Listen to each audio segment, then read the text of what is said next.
Welcome, everybody, to the Council of Environmental Deans and Directors of the National Council for Science and the Environment webinars on online education and open education resources. I'm the Associate Dean of the School of Arts and Sciences at New Hampshire University in Manchester, New Hampshire, and I will be the moderator for today's webinar. Before we get started,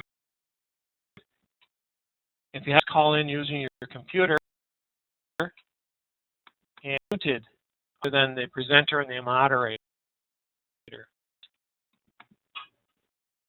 Throughout the presentation, use the WebEx chat box and add your questions to everyone. What we'll do is monitor those questions throughout the presentation, and they will be addressed by the presenter at the end.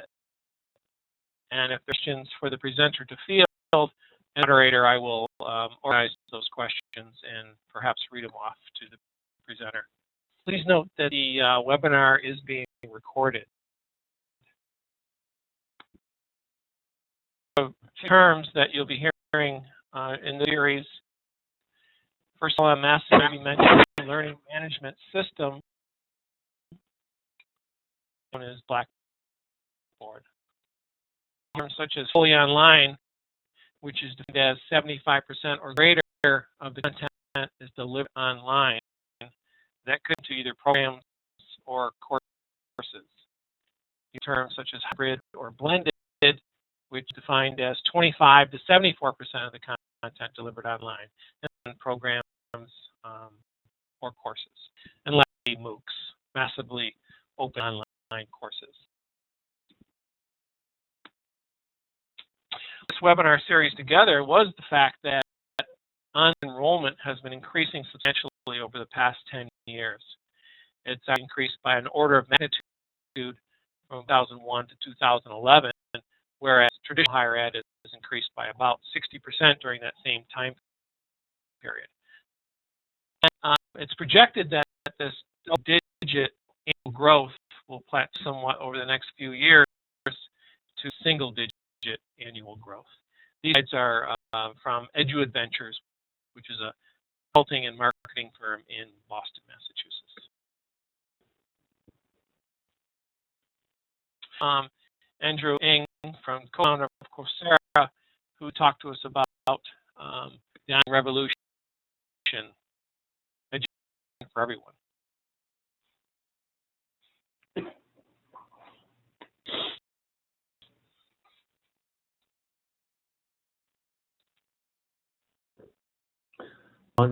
Thank you everyone for joining in.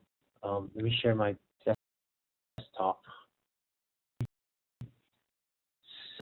What I will share with you what we've been up to at Coursera and after that at Stanford. I'm a Stanford and co-founder of Coursera. Most people today will never have access to a Stanford class. We're changing that. Work schools as Stanford, Princeton, Caltech, Columbia, Penn, and others were taking courses from these top universities and putting them online, free for anyone to take. We're using technology to offer high-quality education at scale. The way it was, let me share with you my story. As a professor, I normally teach a 400-student Stanford class. I put my class online and it reached an audience of 100,000 students. To put that in context, in order to reach a comparable size audience, I would otherwise have had to teach for 250 years. Who are the students? It was students like Akash, who wrote to say that coming from a small middle-class family in India, he would otherwise never have had access to a Stanford class. Annie, a 39-year-old single mother of two who wanted to go back to college and for whom the convenience of an online class allowed her to take the first step. Since teaching our first few classes at Stanford about a year ago, we've grown significantly and now have courses across a range of disciplines from many university partners. Let me show you some of our courses. Going to calculus. 50 million people are uninsured. Models help us organize information. They help us make better predictions. They help us design more effective institutions and policies. Model choices make it better. And if we run this, we get unbelievable segregation. So Bush imagines the future. You'd wear a camera right under a love poem about another person. We don't want a student of sociology to develop the hanging cable on the form of a hyperbolic cosine. For each pixel in the image, set the red to 0. So let's see what that looks like. That vaccine allows us to eliminate poliovirus. Let's look for the breakfast and stand for that. Well, that was funny. So this which coin to take? This is the coupon. Zero from being passive, so passive becomes a best response. So lost your keyword.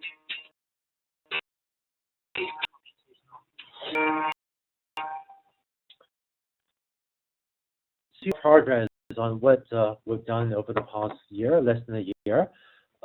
We have currently Coursera has 33 university partners, 207 courses. Tonight, we reached 2 million users. We have reached our first million users faster than Facebook, and we doubled in 4 months to 2 million. I guess having many university partners allows us to be a real hub of innovation where we and our partners are together inventing best practices and pedagogy for online teaching and really sharing these innovations with each other. So why do so many students want to take our courses? I think the answer is first and foremost, they are real courses. It begins on a certain day. It is for a fixed period of time, 10 weeks in the case of my class. This plot of the web traffic on my class as it ran last year, those in the plot, those spikes, so those heartbeats respond to homework deadlines. So whenever there's a homework deadline due, 24 hours before the deadline, web traffic spikes, thus proving that procrastination is a global phenomenon. But if the students do the homework and meet a high grading bar, at the end of the class, they can also receive a certificate or similar that they can put in their resume and use to find a better job. Let me show you what the classes are like. Like many others, we use video-based instruction. So let me show you what a typical video looks like. And I want to highlight in the video you see, first, accelerated playback, and second, crowdsourced English and foreign language captioning. Game. We'll start with some set of players as an So it's a 1.5x speed playback. And then we have to decide what are their strategies. So what are the possible actions that each player Captioning. Is passive active enough of a Crowdsourced really capture foreign language the captioning. details of what's going on in a predator-prey relationship? Well, probably not. So English captioning is useful even for, especially for also non-native speakers of English who does read along if they have a hard time following the audio. The reason we chose video-based instruction is it turns out to be easy to create. So here's me in my little recording studio where I write on a tablet and everything I write, as well as image of myself taken with the webcam is captured and then post-edited to produce a sort of video that you just saw. Being able to hold a lecture like this is nice. It means that you can wake up on a Sunday, and if you feel like recording a video, you can just go to the recording studio and do so without the strains of a classroom scheduling. But with this sort of online medium, we go one step further, and rather than having professors post long videos, we instead encourage them to take long lectures and break it down into, say, 10-minute chunks. This allows the professor to post material in bite-sized pieces, which students can learn on the go, and also make available optional prerequisite and optional advanced material, which allows students to navigate through the content in their own order and at their own pace, thus move us away from the small model of online education. But than just lectures, and we know that students learn best not by passively listening, but by practicing with the material. As educators, when we talk about assessments, we often think about the purpose of assessing or evaluating student performance. But we know that the far more important purpose of homework is that it is often the homework or being tested on the material that's what causes learning to take place. There have been studies, such as this one, which show that it is a retrieval practice that are being tested on the material that causes long-term retention to take place. This is substantially in many ways for students to practice with the material, and this including right in the middle of a lecture. I'll give you an example of what we call an in-video quiz. These topic theories, discounting, status bias, base are all documents. So they're all documented deviations from behavior. So right of a lecture, the video pauses and the question pops up. The student gets to an answer, not quite first time. Modify their answer, try again, the optional explanation before the class moves on. Contrast this with my experience teaching a Stanford class. My experience is that when I ask a question in my last lecture class, half of the class is still madly scribbling away, trying to write down the last thing I said. Maybe 10% of my students are zoned out on Facebook, and invariably there's that one smart kid, the smarty pants sitting in the first row, that blurts out the answer. Then I feel really good that someone answered my question, and then the class moves on. In contrast, as you just saw, the video pauses and the question pops up. Every single student, not just one, but every student gets to attempt an answer. Every student gets feedback on whether or not they're mastering the material. I think it's ironic that a large lecture class, that an online website can be more active than a large lecture class. The in-video quizzes, we also have many types of homeworks that most of us have a more serious weekly homework that students is asked to do, ranging from multiple choice to answer to expression checking. In the example on the lower right, we ask students to take the mathematical derivative of sin x over x, and our software understands all the different correct ways of writing out the correct that mathematical expression. We have developed software to create other types of work, such as structured data. So if you have an assignment where the students are asked to produce a structured piece of data, structured output, such as a spreadsheet, if you ask students to build a financial model or a tool model or a mechanical model, it's a structured output, we can integrate that. And with computer programs, we can also run tests or run unit tests against the computer programs that the student submits, and also grade computer programs as well. Let me show you an example of the auto grading of computer programming that we have. Is asked to write a program to do a color correction exercise. They're writing the code right there into their web browser. So the image output is right. It's not quite correct. Statue of Liberty is looking a bit green. So the model gets the right answer, and then the class moves on. So this is the level of interactivity of our classes. And there are a lot of things that we can do that we can't do in a traditional on-campus class.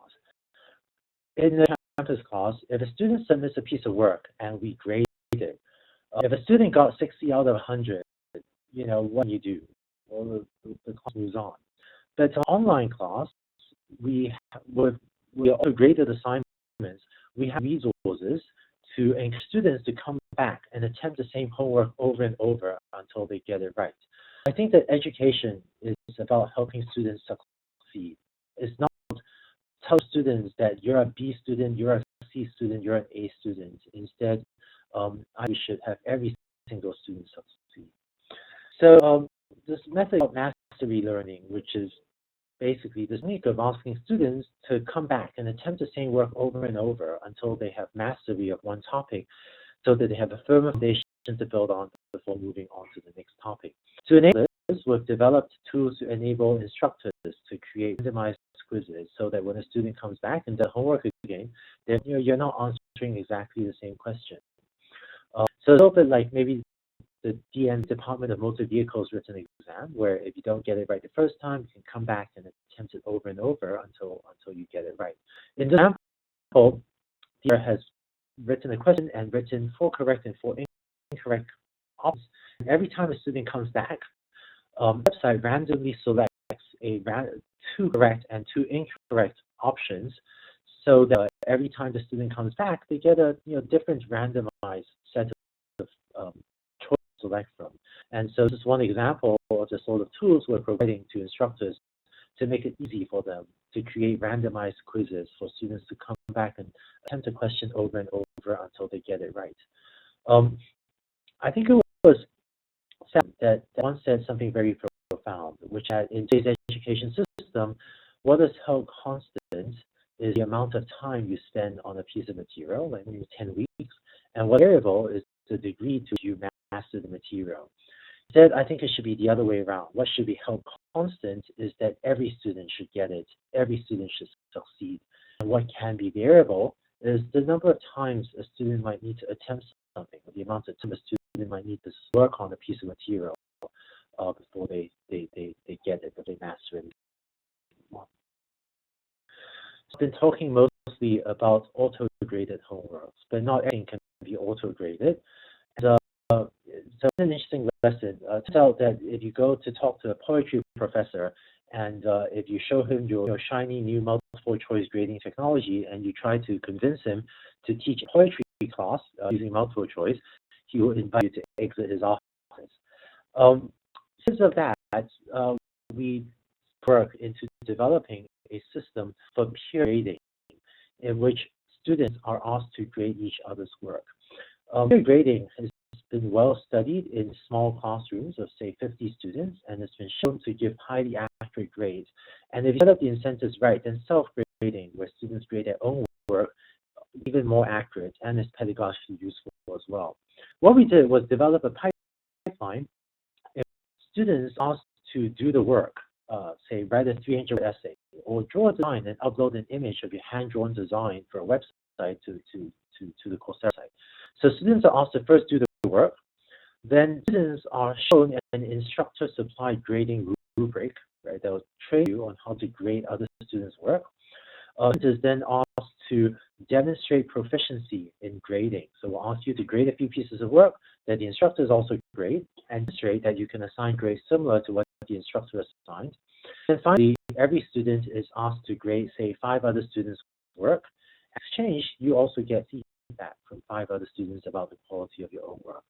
This is an innovation that we developed, and it really takes the idea of peer grading, which previously been used only in small classrooms of, say, 50 students, that with the idea of crowdsourcing, so that they would have run by far the largest peer-graded homeworks in the history of education. And in the maybe 15, 20 peer grading classes with this, we've been able to show that it gives very accurate grades and definitely very useful feedback to students doing these more open-ended exercises, like writing 300-word essays and so on. And technologies like peer grading, as well as the auto-grading, together has been key to allowing us to offer courses in a broad range of disciplines, spanning the humanities, the social sciences, the basic sciences, business, law, engineering, finance, and other areas. So I've talked about the lectures, I've talked about the homeworks. From the student perspective, the third and final major component of the experience is the community. It turns out that when you teach a class with 100,000 students, it's much easier to form a community than if you teach a class with only 100 students. Teaching 100,000 students also means that no matter what time of day a student is awake thinking about some topic, there will be someone in some time zone that's awake thinking about the same thing as you are, that can discuss it with you. We have an answer forum, or a discussion forum, in which students can post questions and other students answer their questions. With 1,000 students, you can't have a one-on-one interaction between the professor and every single student. And so we realized early on that learning has to be much more social, and students therefore have to rely more on peer interactions than on direct interactions with the professor. What you see here is a screenshot from a discussion forum, and a student has posted a question, and the answers were posted by other students. And students also vote up and down each other's questions so that the best answers rapidly bubble up to the top of the list. The way we measured it, when a student posts a question on a discussion forum, the median response time, that is how long you have to wait before someone answers your question, the median response time was 22 minutes. And a 22-minute response time, frankly, far better level of service than I was ever able to offer to my students at Stanford. I just can't reply to my email, consistently within 22 minutes. One experiment recently was also having community TAs where we students that had done well in one offering of the class to come back to be volunteer or community TAs for the next offering of the class. And this builds a community that spans multiple offerings of the class as well. In terms of future things we're working on, just kind of in terms of future product plans for Coursera, learning is a huge emphasis for the things we're working on. I think as most of you met some of your best friends taking classes at a university, I would love for some of our students to meet their future best friends, take Coursera classes, and for students to have more ways to give support to others and get support from others. This week, we launched an experiment with integrating one of our classes with Google Hangouts. So we have live video chat. We have a number of other social learning things in the works as well to bring a much more engaging experience to the online students. Talking about the online social component, and of course, many students have also been meeting up in person to form groups or similar, with groups formed in over 1,000 cities, many students getting together in person to study the content of our Coursera classes. When you take a class with 1,000 students, one exciting thing is the data that you can get. In typical education study, if you're for pedagogy, an experiment, maybe you have an experiment group of 20 students and a control group of 20 students. If it's a very large study, maybe it's 200 and 200. On course, if you have an idea and try out a new form of pedagogy, you easily deliver an experiment group of 20,000 students and a control group of 20,000 students. But even so, the data is not just the sheer number of students, it's also the detail of data. We look at mouse click with every single homework submission, correct or incorrect. When the student fast forwarded through part of the video, we know exactly how many students did an instant replay and at which part of the video. With this scale and magnitude and detail of data, to analyze it, and I guess I hope to do, for myself, I hope to do for education what companies like Google and Facebook have done for e-commerce, and I think that education is an even better cause than e-commerce. So John, a reminder to add just questions at the end. So I hope I'm doing the right thing, but John, let me know if I should do something. Oh, sorry, I think John was right. I think he was reminding the audience that if you have a question, please add just your questions on the chat site to everyone. Okay. So getting back to statistics and analytics, let me share with you something that this is the work of John Huang, who's a postdoc at Stanford. So the students will submit a homework submission. This was a programming exercise in my class. Sometimes they'll have an incorrect submission, and then after a while, they'll get their computer program right. What we know is what happened between their, ultimate submission, or what happens between their final incorrect submission and the correct submission. So what is it that causes a student to correct their misconception? Looking at the discussion forum visits, and what we did was we looked at the different forum discussion threads, and we know once the students read, and for one of the discussion forum threads, we did a calculation to ask which discussion forum thread that was most likely to cause students to correct a misconception, right? Because which forum visits students did, and we can see, the students that corrected the misconception, did more of them visit this discussion forum thread or that other one. When we did my class, we found that there was a discussion forum thread that boosted students' odds of correcting misconception by 30%. So this is the most useful discussion forum thread. And we found that, lo and behold, this was a thread that gave a very succinct explanation of a common misconception, of a common definition that was a little unclear. The definition of a particular matrix X.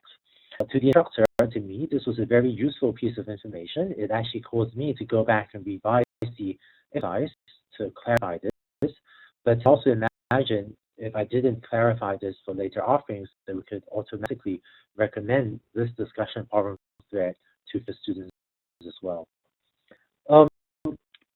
Example. So for me last year, I did an exercise and students submit an answer. Right, that never happened to me before. Analysis of all the solutions the students submitted, and the big X, the big cross on the upper left, was nearly identical incorrect submissions. What we did was we looked at a small sample of 15 out of the 2,000 incorrect submissions, and we found that every one of those students had taken a mathematical algorithm and incorrectly swapped two steps of this mathematical algorithm, the steps that they had interchanged. What this was to do was to get a custom error message, so the 2001st student submitted the same wrong answer. We could go back and give them a custom error message that said, please consider the order in which you are doing these two steps of the algorithm. And with this custom error message, students were able to get over their misconception much more quickly. So it's ironic that in order to achieve personalization, in order to achieve these highly targeted custom error messages that students exactly what they look at to correct the solution, what we could get there was teaching a 100,000 student class. It gave us the data, the personalization possible. To put this in context, in a normal standard class, if 2 out of 100 students had submitted the same wrong answer, I probably won't even have noticed. It is when 2,000 out of 100,000 students submit the same wrong answer, that gives you the data or the signal that's something to be looked at here, and that's what allows us to achieve personalization.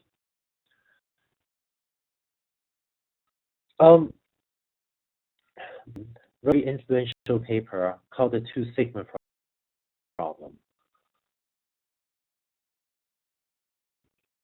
was that standard lecture to the content, then performance will follow, like a Gaussian, like a bell-shaped distribution.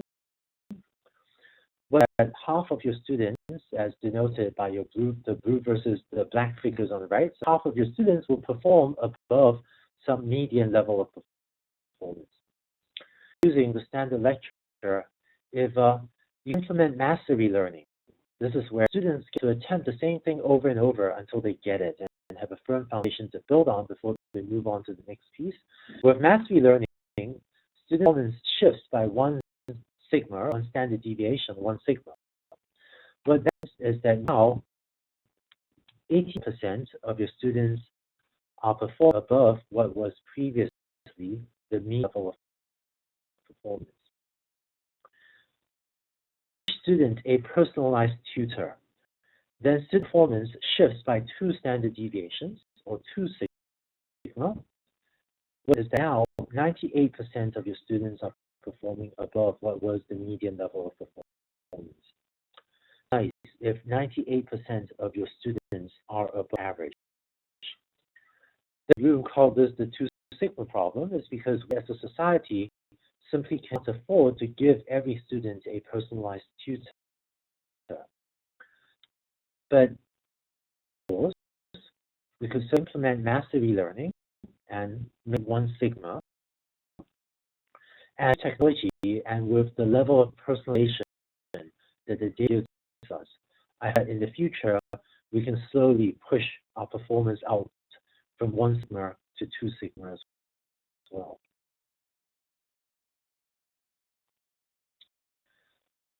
To wrap up, I'm the NAS.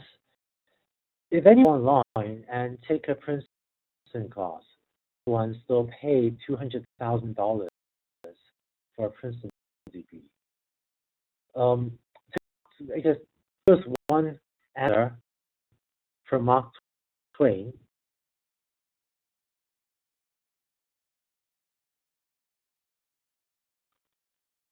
So I think college was worth the price of admission, but I agree. And I think the value of attending a top university like a Princeton or a Caltech or a Penn is not just the content. Going even back to Mark Twain, to quote Plutarch, I think it is not a vessel that needs filling, but wood that needs igniting. And the real value of attending Princeton is not just the content. Content is increasingly free on the web anyway. Instead, I think students go to Princeton, function with the professors and the interaction with other equally bright students. And many of our university partners are users called the flipped classroom to create more room in the classroom for these interactions, which I think is a real value of attending a top school. The way it works is that our university partners are asking the students to watch the content online, to watch the videos online, in a manner that ironically can be more interactive than a large lecture hall. And what this does is it preserves the classroom time. When you come into the classroom to group problem solving or one-on-one mentoring with a professor, which has a real value of attending these top schools. At Stanford now, I spend most of my time doing just-in-time teaching. There's a screenshot from Coursera website's dashboard. So the night before, I would look at the dashboard to see what students had answered on the website, so I can see what were the most common incorrect answers. Looks like it's options 1 and 4 in this case. We then focus the discussion in class on what students are actually confused about, rather than talk about everything. My class now is also comprises much more small group problem solving, where I pose questions and students then sit in small groups and get to work with their friends on problems related to the class. And the first time in many years, I guess in over 10 years I've taught at Stanford, I was walking into the same room, the same words that I said the year before to the same room, and even telling the same jokes. And there are more than a decade of doing this. It got less interesting, and I really questioned whether or not this was the best way for me to educate my students. But with classroom, where the students not to be lectured at, but questions with me for interactions with other students, it's much more fun for me, frankly. But even more important, educational studies like this have shown that it results in significantly improved student attendance, engagement, and learning. And these interactive modes of engagement of teaching, it's not like a 1 or 2% improvement in student outcomes, like a 30% improvement in these outcomes. Our partners are using this to improve education for their on-campus students as well. Finally, to wrap up, over the year, I visited a lot of even countries and with a lot of people about education. I find that even today, that quality education is only for the elite. A lot of people still say that a high quality education is a privilege. I think the education is a fundamental human right, and with technology, I think we can now bring it to everyone. Thank you. Thank you, Drew, for a great talk. Andrew can address any questions if you use the chat box. That'd be great. Here comes one up to Andrew to address questions. The issue of providing credit certification while taking Coursera classes. So for most classes, not all, but for most of the classes, if a student completes it and meets a high grade bar, they get from us a certificate. And many students are successfully putting their certificates in their resumes and using them to find a better job. And so employers are definitely taking Coursera certificates seriously. At least some anecdotally, I've had many of my students, to me and tell me that being offered a job by their employer pretty much told them to their face that I'm giving you this job because you had taken courses and done well. So that's less formal sort of certificates. But I think it's important to offer students ways to earn degrees as well. ACE, the American Council of Education, the most respected organization in the U.S. in this space, is partnered with us to do a credit equivalency evaluation of our courses. This will happen over the next few months, and if ACE makes a positive credit recommendation, then ACE I think has over 1,800 partners. Then students taking our online Coursera classes could potentially use it and obtain credit that is good towards a degree at some of ACE's university partners. Finally, we're also initiatives with colleges and other universities. We announced a pilot with Antioch in Los Angeles about a month ago, but we're in discussions with a much larger number of schools. There are a number of universities that are interested in streaming our content. So in having their students watch the course on our website, and the local instructor can then use the classroom time for the interactions. So a university like Antioch would be the one to offer academic credit. We would provide the content which the students can watch at home, and then the students might maybe go to the classroom for interactions with the local instructor at Antioch. And I think that we can't give everyone access, to a Princeton, Stanford, Caltech professor, but maybe we can give everyone in the U.S. personal access to a instructor at a community college. Another way for students to earn academic credit as well that would help them earn their degrees.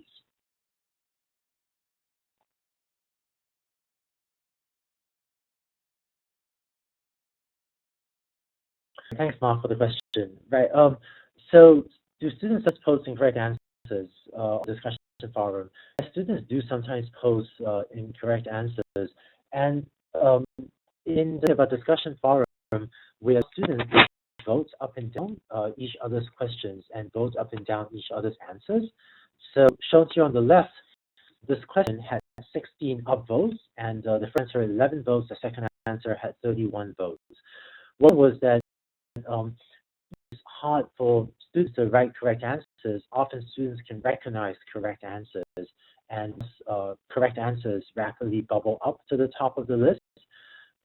And anecdotally, other instructors and I have often been surprised at the quality of answers written. So I'm pretty sure of you an example from Dan Bonet, one of my friends, taught a class on cryptography.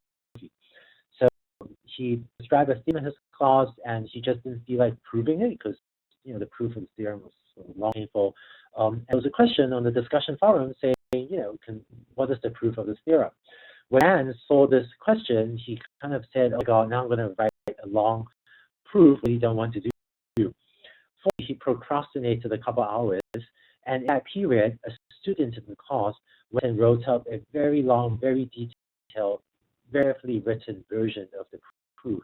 And that got a lot of votes up, and that became, Dan said, probably a somewhat even better answer to the student's questions that he would have written himself. We've not really seen, I think it's possible if, audience are mistaken and everyone kind of coalesces around an incorrect answer. I've not really seen that yet, and by and large, the quality of the answers seem to be high, with students voting up legit good answers.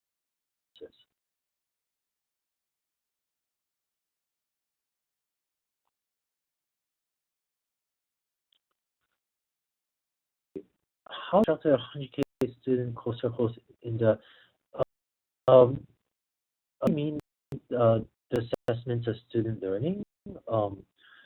Not sure. So in John, if you can you elaborate what you mean by direct assessment? That would be great. I was wondering about if I was just said if the instructor involved in assessment. You've seen how there's a peer system. Is the instructor doing any grading at all? That's really the question that I had. I see. Right. So right with boy. So you have serious homework, and the students receive a score or a grade at the end. Some of the homeworks are auto graded, right? And so the instructor's role is to just write the auto grade assessments, and then for the more open-ended assessments, students assign the grades. And if you take 5 student grades and average them, or take the median or something, it's a pretty good grade. Reasonably accurate. What is to try to understand, it is better to have 5 very trained students grading things, or it is better to have a single highly trained teaching assistant grading things. The advantage of peer grading is that it scales. But the grade for these classes, it is whatever the 5 randomly chosen students assign, and take the average of that. After usually looks at a small sample to monitor things and make sure that things are going well. But there is no. I think we design everything in our courses from the outset to scale to 100,000 student classes, and that means that can a small sample of work ensure that the students are calibrated, but most reading is done by students or is done by auto grading. Just my questions. Thank you. Thank you.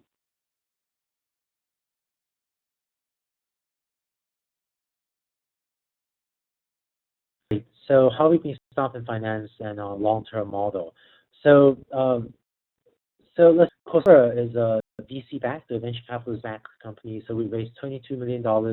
Right now we have 40 employees, although we're still growing. Sustainability, we are running up costs. Our university partners are running up costs, and we do need to find a way to bring in revenue to keep it sustainable. When you asked me about monetization, we spend more time talking about how we don't want to monetize it and how we do. I've often asked, why not charge $5 per course, right? It'd be really lucrative. I think it would be. I mean, who would pay $5 to take a Princeton class? But dollars, maybe $5 is the cost of a latte. But to you and me, is the cost of a latte is completely reachable to the neediest and the most vulnerable people in our society.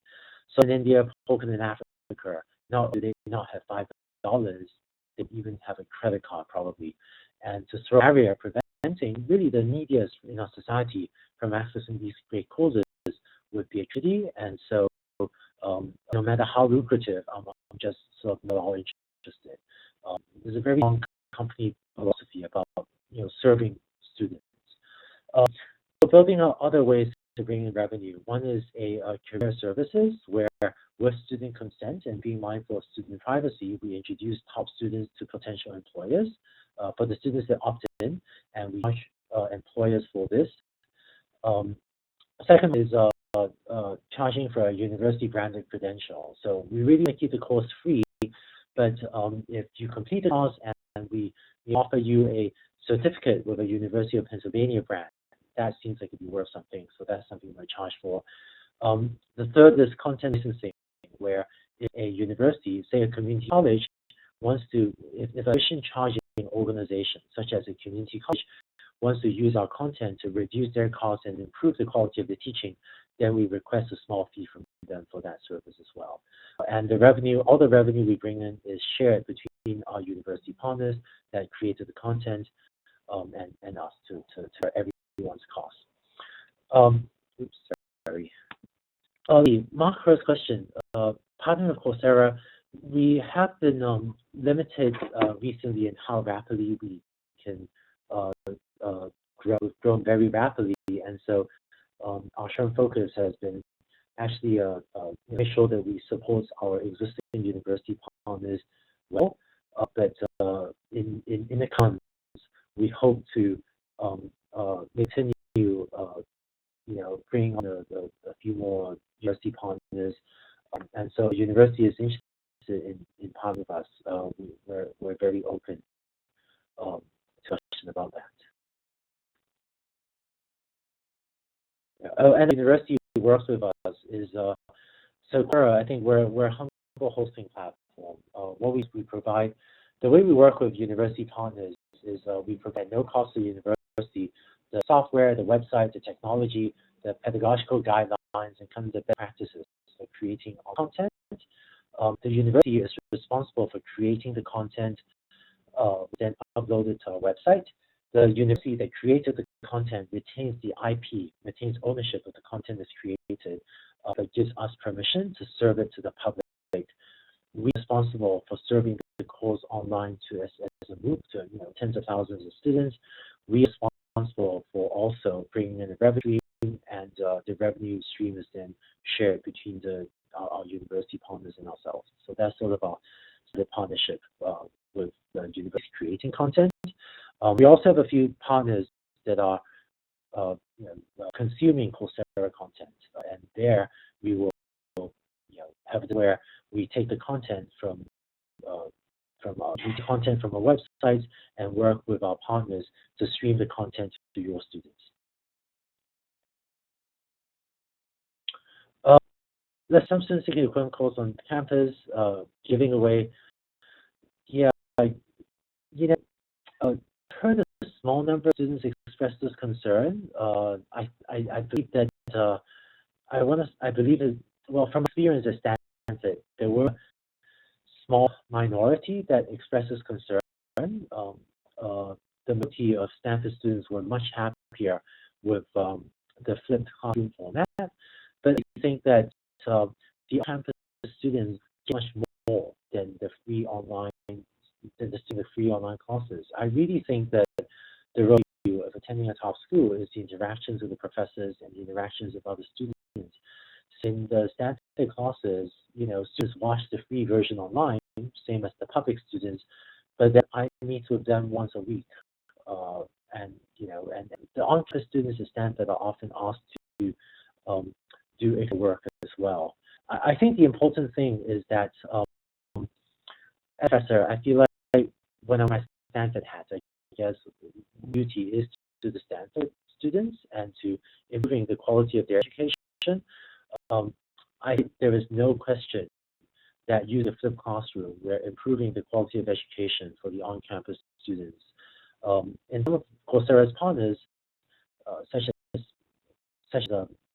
as Princeton, had joined us with maybe even more the motivation of using technology to serve their on-campus students better than the motivation of serving. Well, it's a huge part of the motivation for some of our partners who are joining us. Like the whole point was to improve the quality of experience for the on-campus students.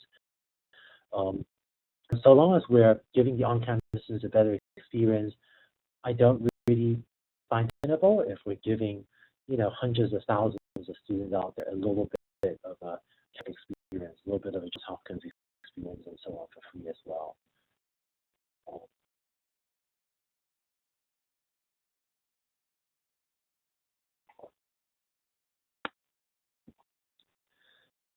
So, John, if there aren't any other questions. Any other questions for Andrew?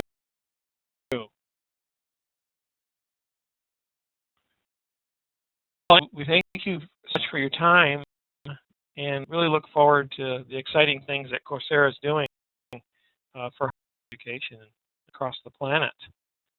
And did you have comments or that you'd add? I think thank you, Mark, and thank you, John. I think exciting times in education. I think that there's a tsunami coming, and technology is in the process of transforming education.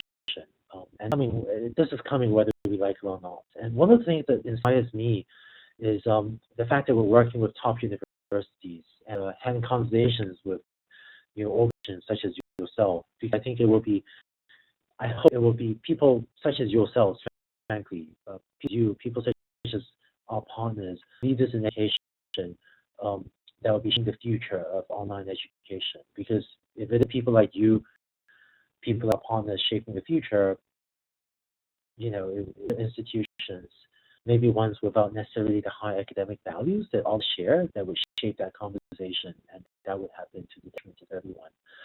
But for myself, I think education will be transformed by technology. I have to live in a world where everyone has access to a high quality education. Success in life is determined only by your guts and your hard work, rather than by the circumstances you're born into. I love for a poor kid born in Africa to have nearly equality of opportunity as a kid born in the wealthy suburbs of DC. And love education to come not just a privilege, not just for the elite, but a fundamental human right. And we now have the resources to get to declare education as a fundamental human right. And I hope only that all of us, people such as yourselves, but I hope only that all of us have also the moral courage to decide that education should be a fundamental human right and to make that happen. Thank you very much. Thank you very much, everyone.